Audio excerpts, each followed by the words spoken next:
Hola, ¿qué tal? Ya estamos aquí otra vez en directo por Instagram, buenas, y aquí por Facebook. ¿Qué tal? Hoy vamos a hablar del cambio climático y vamos a entrar a saco con él. Voy a intentar algunas cositas, si salen perfecto y si no, pues lo habré intentado. Solo lo que voy a poner de gráficas y de información lo podréis ver los que estéis escuchándolo y viéndolo en Facebook. En Instagram no puedo hacer esto, entonces voy a intentarlo. Para empezar, nos vamos a poner en las dos posiciones enfrentadas. Ivar Geber, Premio Nobel de Física, dijo lo siguiente: el calentamiento global es una nueva religión, porque no se puede discutir y mucha gente habla del cambio climático sin saber realmente de qué habla. Eso él lo decía porque, tras leer un documento oficial de la Sociedad Americana de Física, en la que decía que la evidencia del cambio climático es irrebatible. Y él comentaba en una conferencia, piensen en ello, ¿no? O sea, existe una sociedad de física que afirma que algo se convierte en un axioma, en este caso el calentamiento global, y por ello es indiscutible. Después de esto, él tuvo que renunciar a pertenecer a esa sociedad y bueno, fue muy criticado por ello y bueno. Simplemente quería empezar por ahí, ¿no? Un pensamiento y ahora vamos al otro, ¿no? El director de la NASA, uno de los administradores de la NASA, Bill Nelson, dijo hace no poco que la ciencia no tiene lugar a dudas. El cambio climático es la amenaza existencial de nuestro tiempo. Se ratificó, porque 8 de los últimos 10 años más cálidos de nuestro planeta se produjeron en la última década. Cosa que ahora veremos que no son ciertas, pero vamos a verlo a continuación, porque claro, 8 de los últimos 10 años más cálidos de nuestro planeta, estamos hablando de que un planeta ha tenido una extensión larga. Incluso si nos fuéramos a los años en que las medimos, pues tampoco sería cierto, por lo que vamos a explicar. Se hace imprescindible una cronología, porque nos pensamos que llevamos poco tiempo con estas cosas. Y en 1827, Jean-Baptiste Fourier, un francés, fue la primera persona en utilizar la analogía de la atmósfera como un invernadero para explicar la temperatura del planeta. Pocos años más tarde, en 1863, John Tyndall, físico inglés, reconoció el poder del dióxido de carbono en la influencia del clima en la Tierra. En 1896, Svante Arrhenius, un científico sueco de impronunciable nombre, propuso que la quema de combustibles, 1896, la quema de combustibles fósiles producía el calentamiento global debido al efecto invernadero. 1896. Luego nos tenemos que ir hasta 1961. Ahí, desde el 96 al 61, yo creo que la ciencia estuvo en otra cosa, realmente. Pero en 1961 se probó que la concentración de CO2 en la atmósfera estaba aumentando. Y en 1979, ahí se presenta el informe Charney sobre el cambio climático. Se lo presenta al presidente Carter, Jimmy Carter, de los Estados Unidos, y en el cual se diagnostica un fenómeno muy parecido y con un diagnóstico muy semejante al que conocemos actualmente. Y se recomienda tomar medidas para enfrentarlo. Tras la derrota de Jimmy Carter, creo que ahí llega al poder Ronald Reagan, un gran actor. Pues en ese periodo el problema no fue tomado en cuenta y se desestimó. Entonces, ¿en qué consistía el informe Charney? El informe Charney se basaba en los valores de concentración del dióxido de carbono y pronosticaba un calentamiento de entre 1,5 a 4,5 grados al duplicarse esta concentración de dióxido de carbono. Cosa que no se ha producido. Ahí nos topamos con el primer error de cálculo. Estamos hablando del año 70 y ahí se produce un error de cálculo. No ha sido esa cantidad ni siquiera próxima, si entendemos con valores relativos, ¿eh? O sea, no se ha producido. Pero en los años 70, ahí teníamos una controversia muy importante.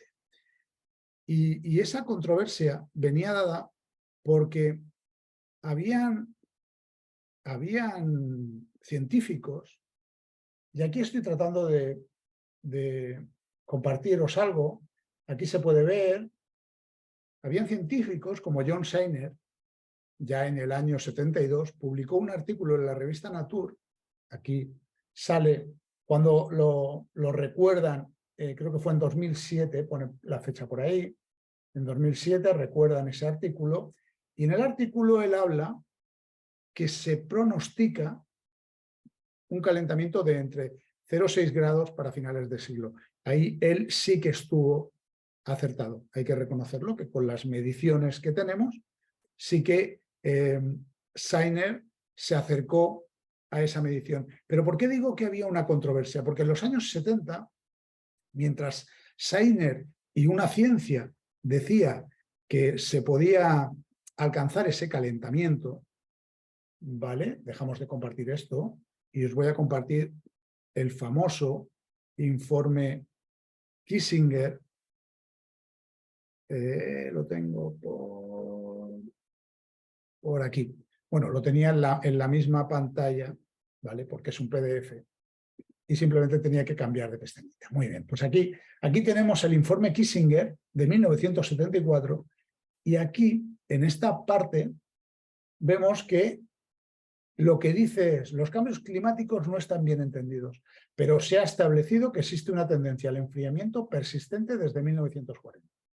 Un grupo respetable de la opinión científica. O sea, vemos que en dos informes totalmente diferentes, dos informes, ya nos presentan, o dos estudios, ya nos presentan una controversia. Una ciencia dice que se va a calentar el planeta y otra ciencia dice que se va a enfriar. ¿Vale? Estamos en los años 70, principios de los 70. Y ahí, bueno, la conclusión que yo saco, ¿vale?, es que algo estaban tramando. De alguna manera, ¿vale?, por otros informes que hemos ido leyendo, porque dentro del informe Kissinger se habla de la posibilidad no descartable. No voy a tratar el informe Kissinger porque ya lo tratamos en un vídeo anterior y lo tenéis a vuestra disposición en YouTube y en Facebook y creo que también en Instagram. Pero el informe Kissinger hablaba de la reducción de la población y en esta parte del apartado que él mencionaba de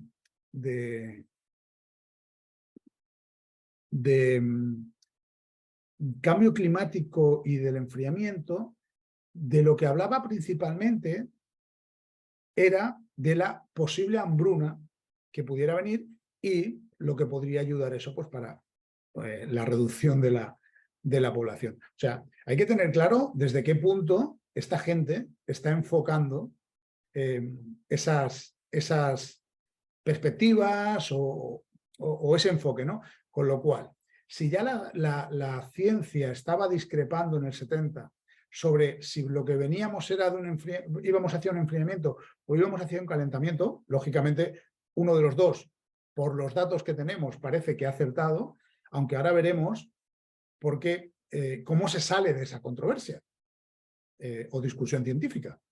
Entonces, salimos de esa controversia porque a principios de la década de 1970, las investigaciones de la atmósfera de Venus proporcionan un claro ejemplo de cómo cantidades extremadamente altas de gases de efecto invernadero habían provocado que se atrapara el calor en la atmósfera, convirtiendo al llamado gemelo de la Tierra en un mundo inhabitable, con temperaturas abrasadoras que bueno, fundirían cualquier metal. A partir de entonces, los científicos comenzaron a preocuparse por esa influencia del dióxido de carbono y otros gases de efecto invernadero que podrían tener en la Tierra. Y en 1981, ahí es donde viene la clave de todo lo que estamos comentando y donde para mí ya empieza un poco pues, a enturbiarse todas las tomas de temperatura. Los científicos de la NASA fueron los primeros en ir estimando los promedios de temperaturas globales, utilizando las técnicas que evolucionaron hasta convertirse en el análisis actual. Ahí, 1980, es cuando se produce el cambio en las estimaciones de los promedios. ¿Y qué podemos observar, por ejemplo, en esa temperatura a partir de ese año en concreto? Pues lo que podemos observar es que a partir de 1980, las temperaturas que vienen de más o menos, bueno, había una ligera subida aquí, en 1900, pero habían estado estables. En el momento en que se cambia, que es la primera observación importante en los gráficos, es que en el momento en que se cambia, en ese momento es cuando se produce la ligera subida o la subida que se ha producido, que aquí puede parecer mucho, pero como ya veremos, es un grado en 40 años, es un grado, que no es baladí, pero ya veremos la importancia que eso tiene o que la ciencia le da a ese grado, ¿vale? Pero es importante recalcar que hasta 1980 la temperatura se tomaba de una determinada manera y a partir de 1980 se toma de otra. ¿Y cómo se toma? ¿Cómo esa temperatura se toma desde 1980? El esquema básico de análisis de temperatura se llama GISS, G-I-S-S, y fue definido a finales de la década de los 70 por James Hansen. Se necesitaba un método para estimar el cambio de temperatura y compararlo con los modelos climáticos globales. Y a partir de ahí se empezó a medir no solo la temperatura del aire, que era lo que se medía hasta ahora, sino a medir la temperatura del suelo y la temperatura, más tarde, la temperatura de los océanos. Y todo ello fue por satélite, pero eso fue desde 2002. Ahí se puede observar también en el gráfico 2002, ahí es cuando entra la temperatura de los océanos y la temperatura tomada por satélite. ¿Qué es lo que hace curioso? Vamos a dejar de compartir esta ventanita, que luego la veremos en otro momento. ¿Qué es lo que hace curioso eso? Pues yo me fui a buscar información de qué era el sistema GISS y cómo lo hacían, más o menos. Y en la web de la NASA hay una sección que se llama preguntas y respuestas. Es muy fácil encontrarla. Como digo muchas veces, está en perfecto inglés, pero con la parte de arriba del navegador puedes seleccionar traducir al castellano y te lo traduce perfectamente. Pues hay una pregunta que es, ¿GISS hace alguna comprobación y alteración de datos? Y la respuesta es tajante, es sí. GISS, sistema GISS, aplica rutinas semiautomáticas de control de calidad que enumeran registros que eliminan registros que parecen poco realistas y después de la inspección manual.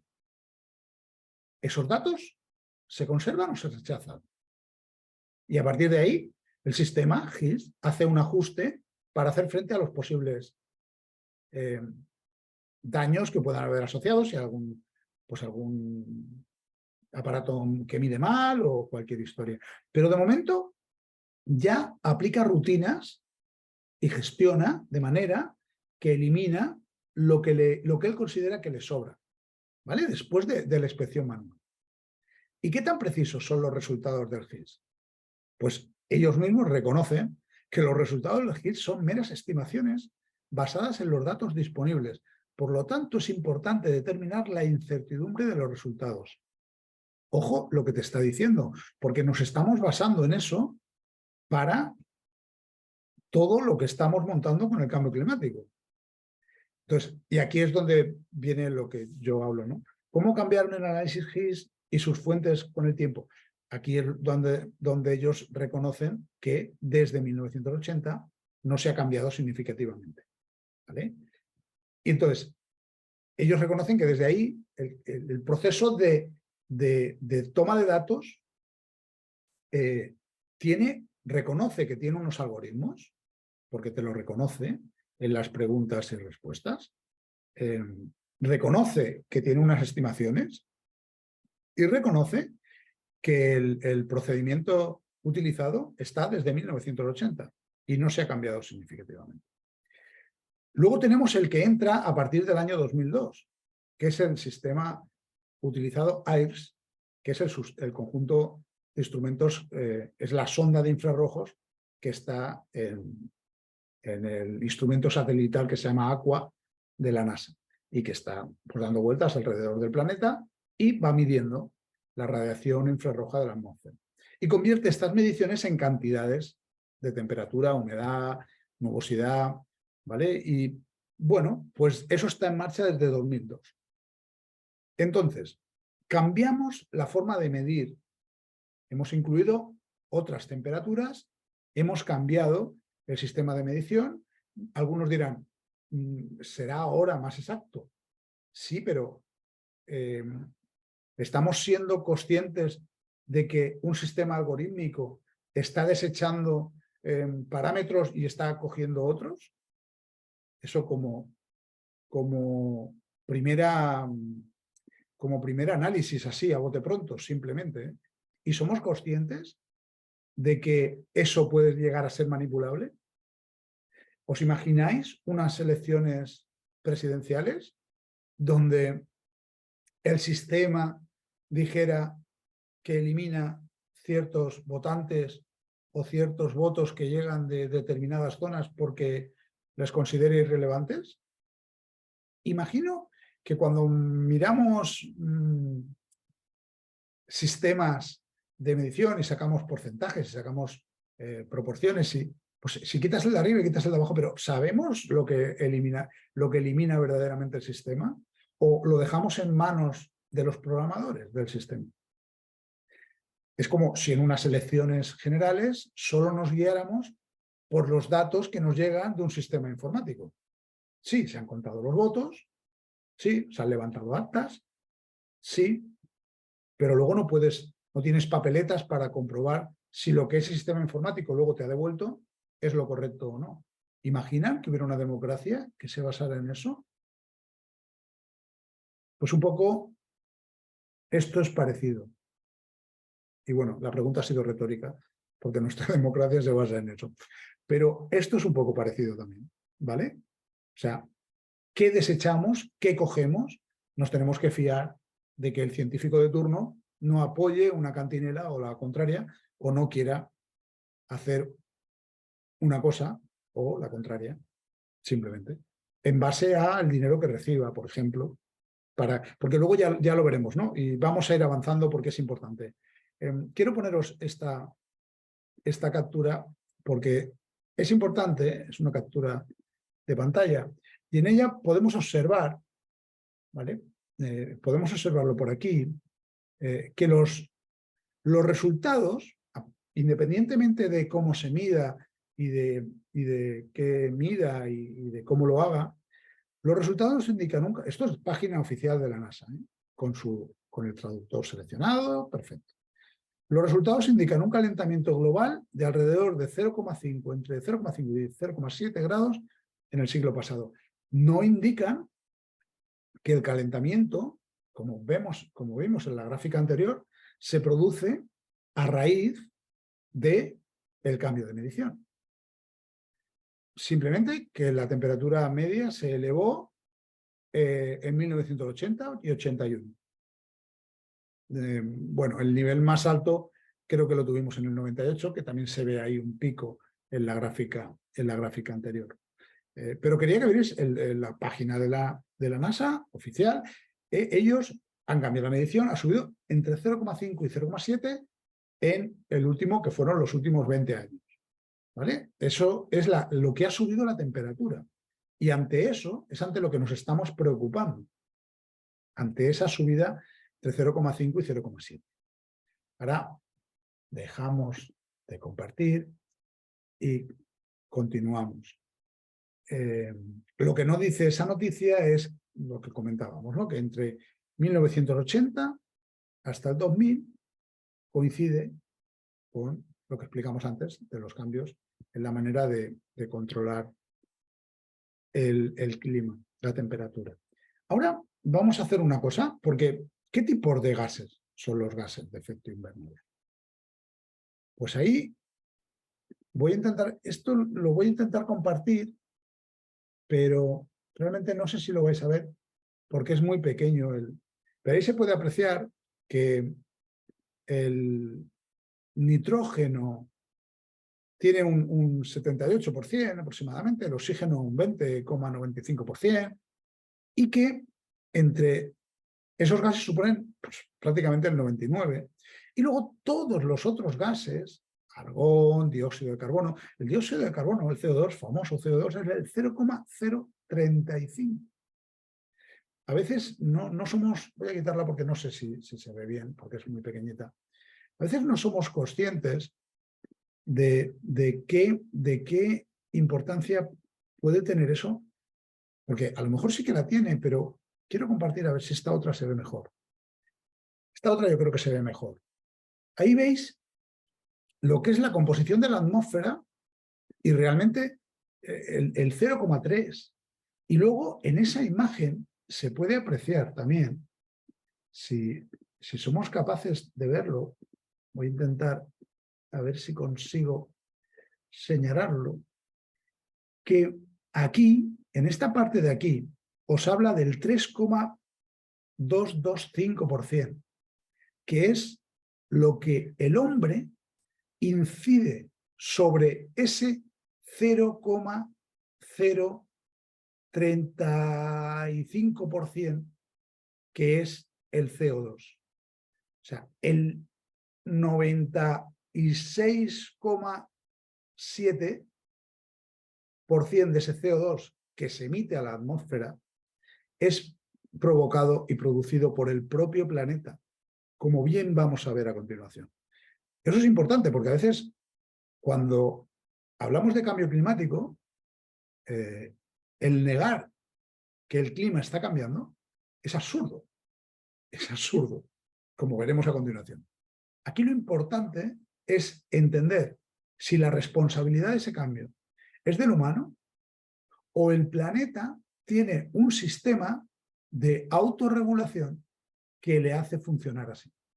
Porque quizá si descubriéramos que el planeta tiene un sistema de autorregulación que le hace funcionar así, pues entonces a lo mejor empezaríamos a entender que poco podemos hacer sobre ese cambio climático y que todo lo que ha ocurrido a continuación es una mera quimera.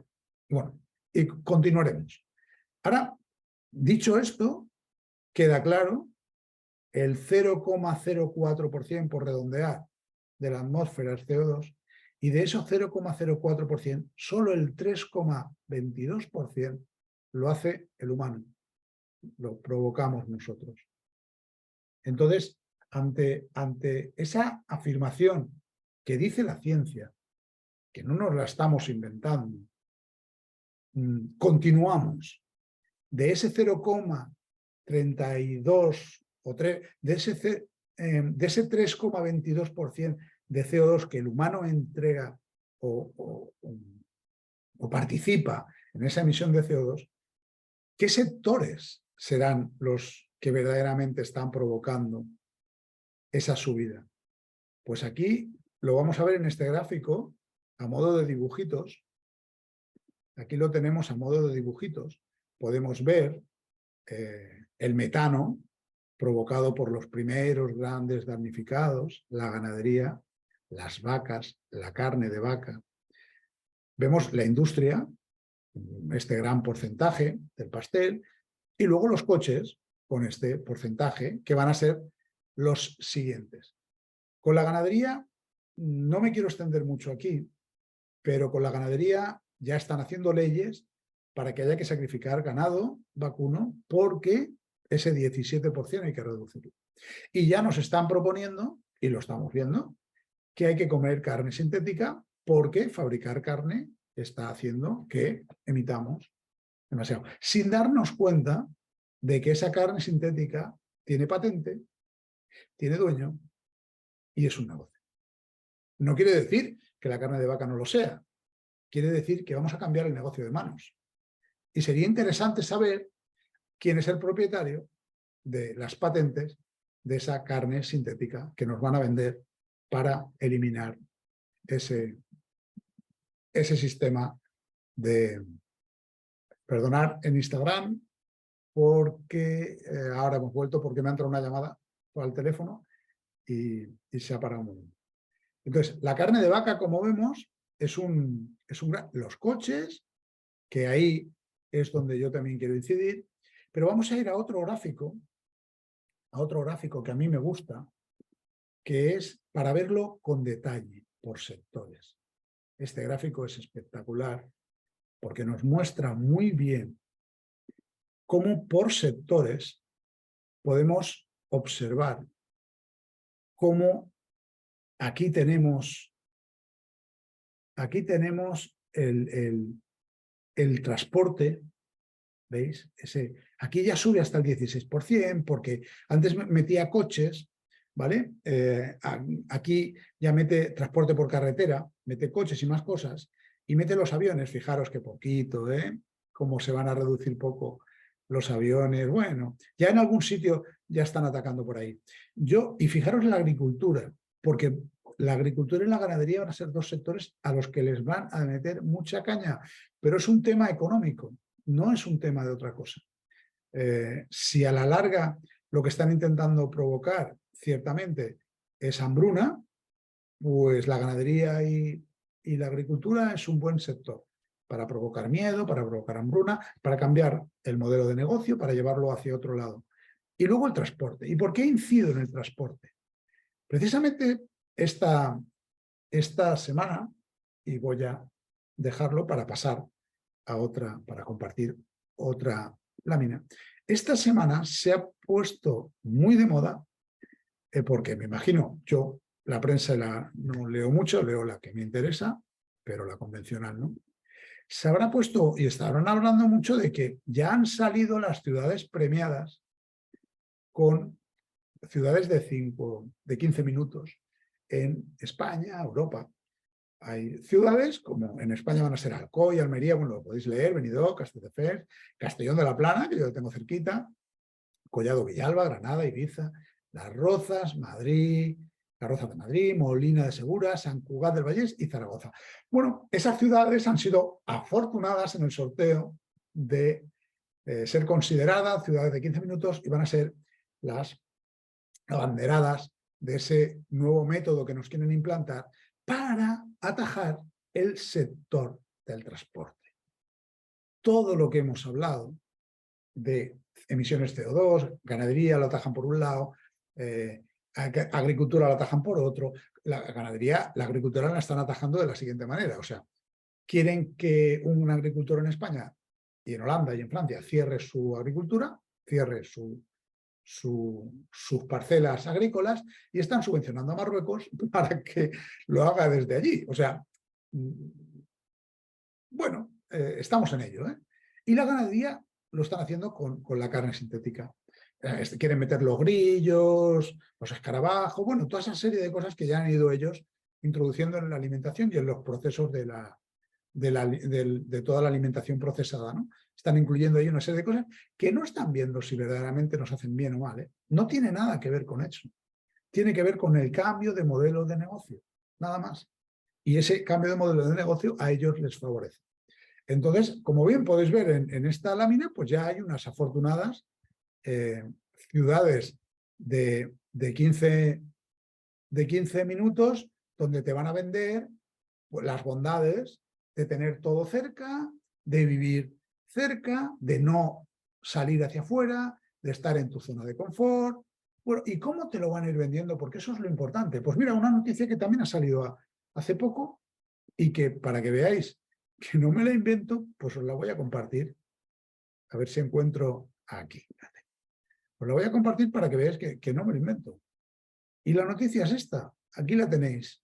Está compartiéndose, los de Instagram os pido perdón, se está compartiendo por Facebook. El mayor estudio científico hasta la fecha desmonta el mito de los 10.000 pasos al día. Se han dado cuenta de que si tú necesitas andar 10.000 pasos, en una ciudad de 15 minutos se te queda corto, ¿no? Pues ya están financiando estudios que demuestran que no hace falta caminar 10.000 pasos, ni tampoco 5.000. O sea, con dar 3.900 va más que satisfecho. Y ya eso cura todos los males y ya hace todo el efecto para morir de una enfermedad de corazón. O sea, daros cuenta de qué manera tan sutil, tan particular, os introducen toda esta información para que os vaya haciendo hueco y os vaya haciendo mella para aceptar con más bondad el tema de todas las medidas que nos van a ir aplicando, que no son medidas que favorezcan tu salud. Por favor, es que eso yo me gustaría que lo vierais claro. Detrás de la implantación de una medida como la ciudad de 15 minutos, no está a salvar el planeta, de verdad. Pero eso lo vamos a dejar, de verdad, para otro directo, porque si no, no avanzo con este. Aquí te lo dejo simplemente como un ejemplo de cómo te venden la aplicación de medidas que ya tenían en su cabeza desde hace muchísimo tiempo, pero que siempre aprovechan, fabrican la oportunidad de ponerlas en práctica siempre diciendo que es para tu bien, para tu beneficio, para tu salud. Siempre te la van a vender así, pero no tiene nada que ver. La ciudad de 15 minutos, y entraremos más en debate y más en profundidad en otro directo, va totalmente dirigida al control y a poder controlar a la población.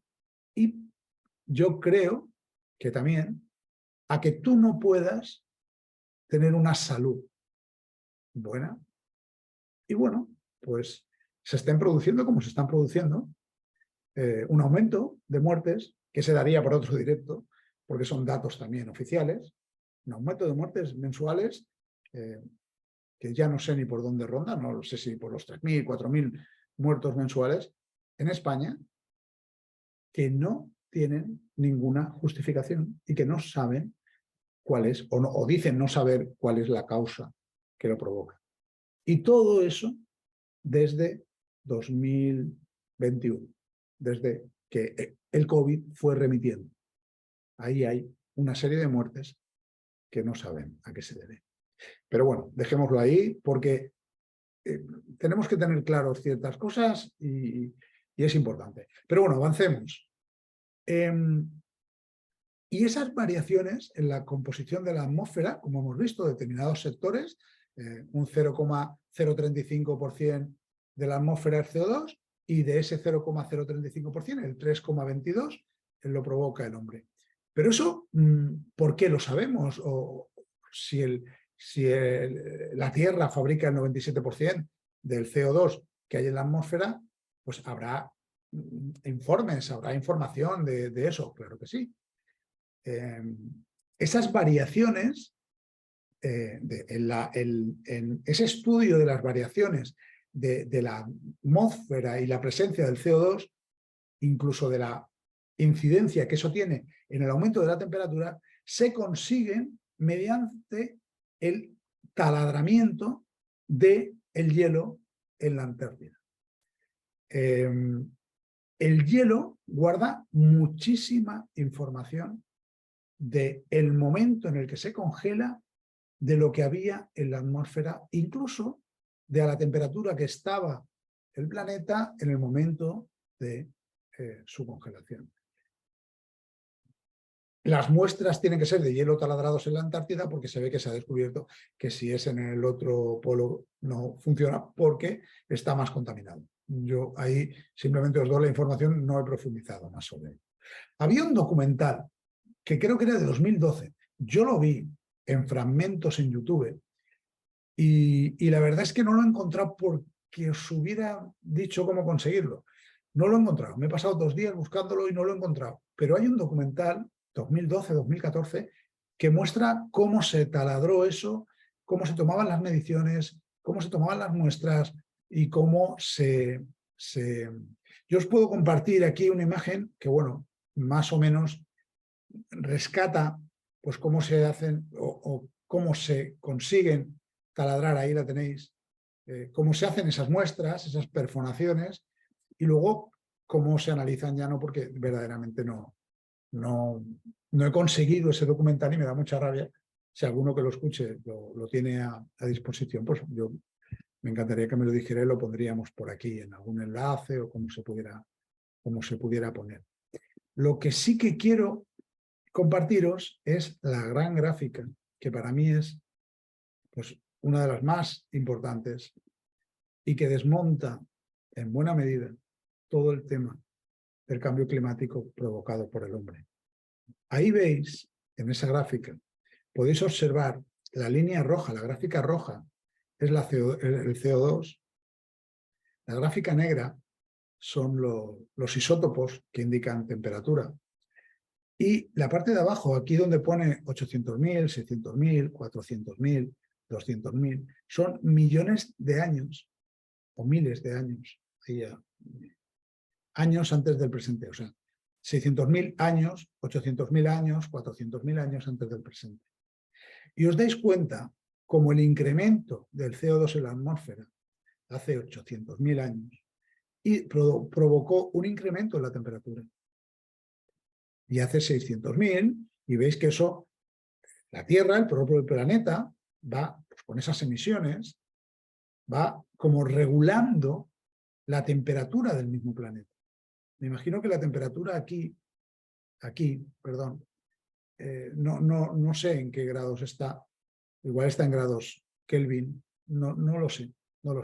Y tampoco sé qué es lo que indica, sé que aquí nos pone isótopos, pondrá los isótopos que serán los indicadores de temperatura, ¿no? Aumento de temperatura, disminución, aumento de CO2, aumento de temperatura.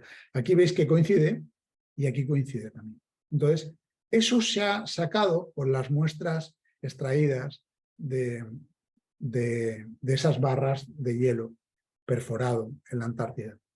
Y esto yo creo que desmonta, por mucho que quieran insistir, por mucho que quieran decirnos que el cambio climático está provocado por el hombre. O sea, resulta evidentísimo que el cambio climático, que el planeta está en constante cambio climático. Y claro, nosotros llevamos midiendo la temperatura desde el año 1880, creo, 1850. O sea, realmente pues unos 100 y pico años. ¿Realmente nos creemos con el poder de saber qué es lo que está ocurriendo en el planeta?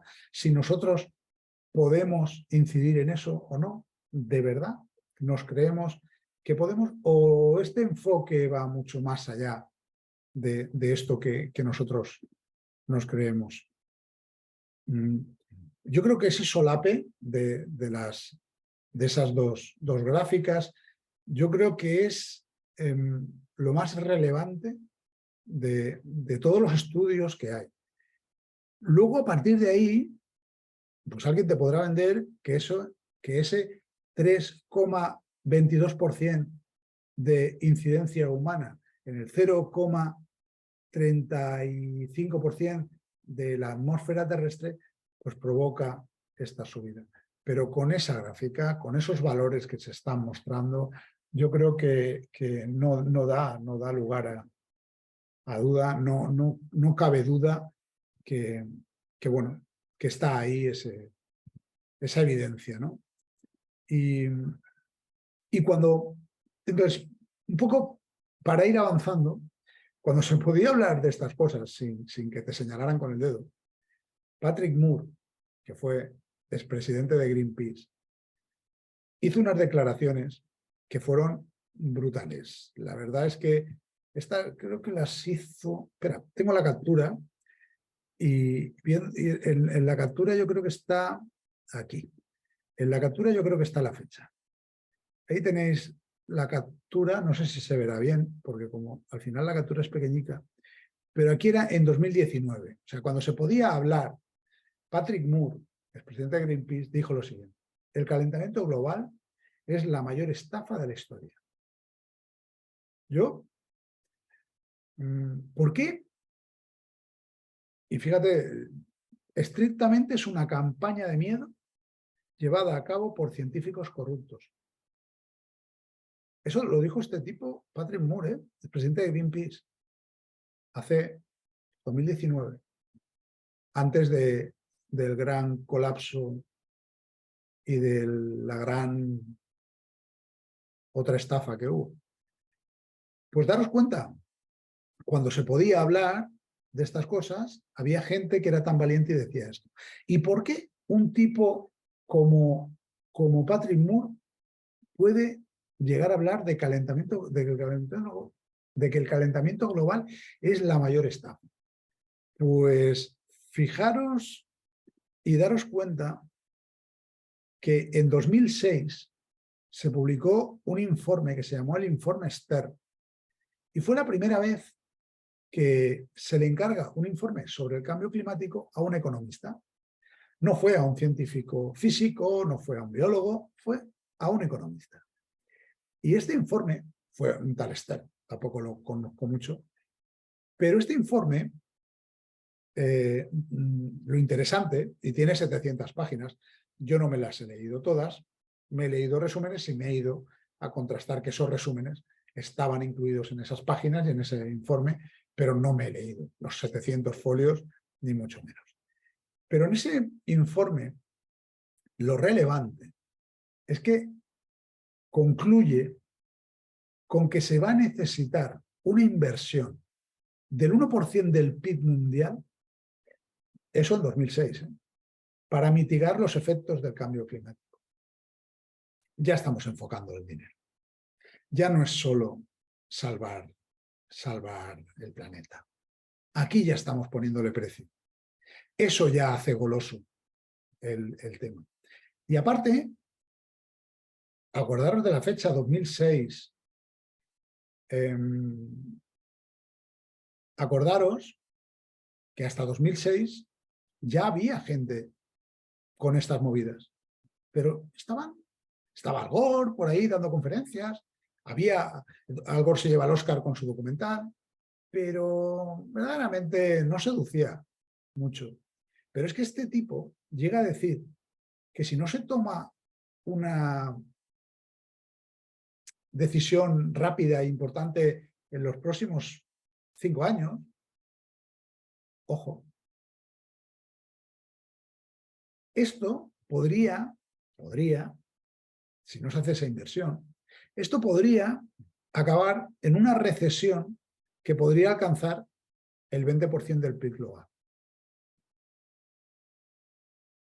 Yo, cuando veo cómo ocurren luego las cosas, porque tienes acceso al informe, tú lo lees en 2006 y dices, bueno, este tipo a ver qué dice, ¿no? Y a ver qué cuenta y desde dónde lo enfoca.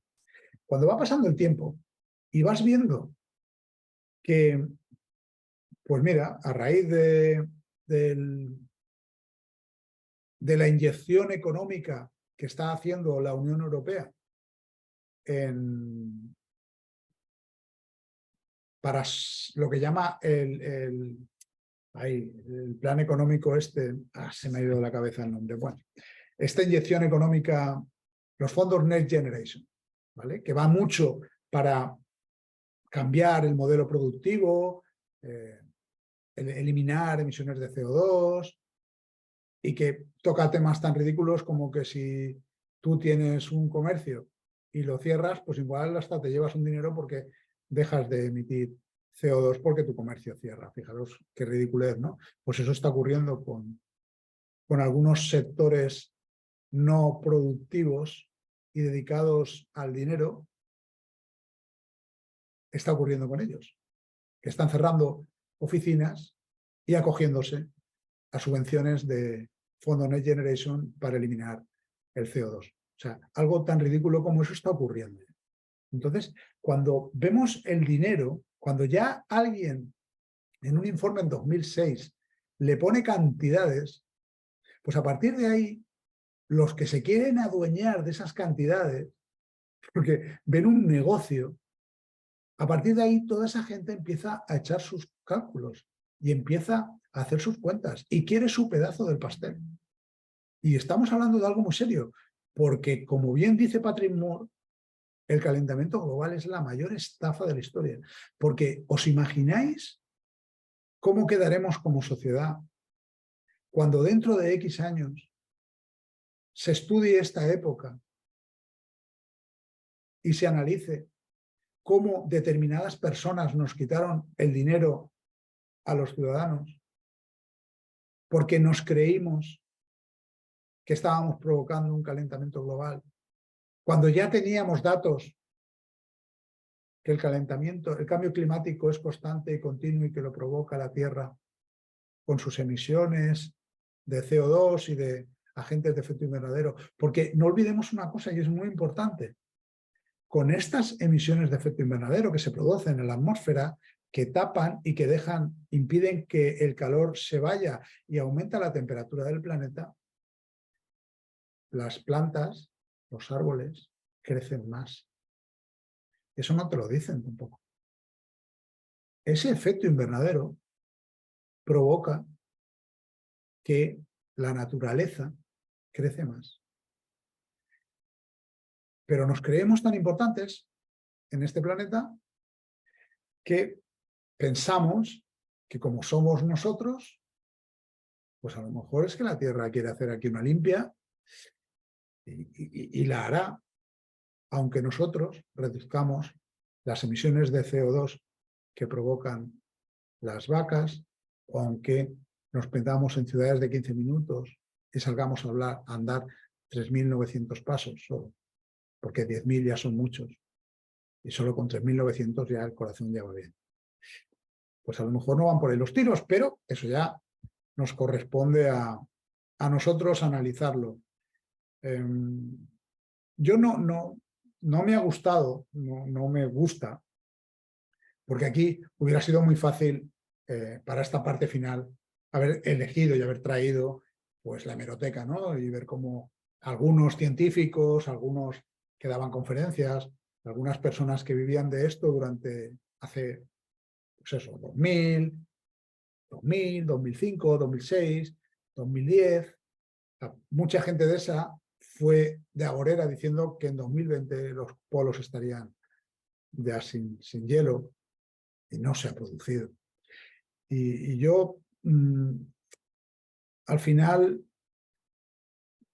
la catástrofe climática, como tantas otras en estos tiempos en que vivimos, pues Torres Gemelas, crisis de 2008, pandemias, guerras diversas, y ahora pues el cambio climático se emplea y lo emplean, y me dirijo tanto a Instagram como a Facebook, se emplean y los emplean los poderes, porque son estrictamente campañas de miedo. Miedo, y con esto del cambio climático te añaden la culpa, porque te hacen a ti responsable. Como explico en el libro Despierta, una sociedad desvalorizada es mucho más fácil de manejar, y con sus decisiones políticas nos llevan a no conectar con nuestro valor. ¿Cómo le podemos trasladar a un ciudadano que es el responsable del cambio climático? Si no lo vemos, si no somos capaces de verlo, que todo va dirigido hacia eso. Yo en mi libro Despierta, que es un libro de crecimiento personal, aunque hablo mucho de política, hablo mucho de conspiración, aunque siempre bien documentada, en el libro te encontrarás unos QRs que te dirigen a la página donde yo encontré esa información, al documento oficial. Pues yo allí trato de la desvalorización, de cómo superarla, de cómo recuperar tu valor, porque al final es lo importante. Al final, esto no se trata de que tú me hagas caso a mí o no. Se trata de que tú busques tu información, de que tú seas capaz de discernir si realmente estos políticos o estos gobernantes nos están haciendo esto por nuestro bien o te están poniendo un problema que no están creando ellos, algunas veces, otras sí, que no estás creando tú, para que tú puedas decir, oh, anda, este político me salva, este gobernante me salva. Ojito, ojito con eso. Porque normalmente, cuando nos llevan hacia allí, irán cambiando leyes que serán más represoras, como ya están haciendo. Que eso es lo que yo repaso un poco en el libro, ¿no? Cómo el incidente de las Torres Gemelas provocó unos cambios legislativos a nivel mundial que, bueno, pues siguen en vigor cuando ya no hay esa amenaza. Y cuando realmente a lo mejor ni siquiera la hubo, nunca. Eso es lo que la crisis de 2008 nos llevó a cambios en las legislaciones laborales, porque si no nos íbamos a quedar sin trabajo. Y sin embargo, cuando empezamos a ver las empresas, los cuentas de resultados, pues casi siempre van hacia arriba. Casi siempre. Esas cuentas de resultados van mejorando y siempre van con beneficio. Entonces, nada, pues yo ahí quería acabar ya con esto, simplemente mandándote esa reflexión, ¿no? Piensa un poquito en ti,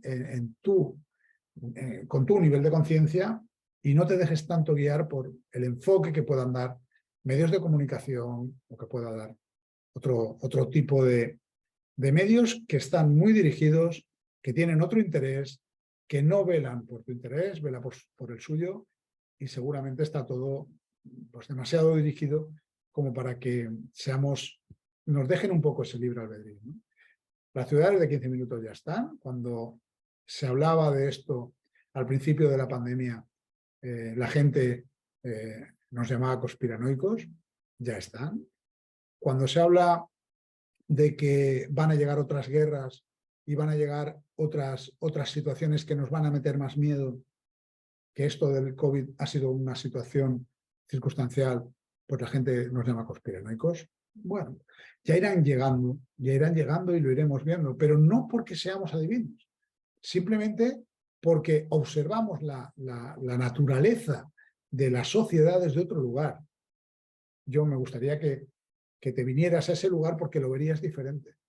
Aunque sí que es verdad que al principio pues genere cierta frustración y cierta angustia. Pero bueno, desde ahí no se puede vivir tampoco. Entonces, aquí yo me limito a informar, dar información, dar opinión, que es la opinión que yo me genero con mi información, y a quien le parezca adecuada, perfecto, y a quien no le parezca adecuada, perfecto también. Todo está bien. Siempre está bien todo. Así que nada, me despido. Hoy ha sido más largo de lo habitual, fíjate. Bueno, veremos a ver. Os mando un besazo enorme, os amo.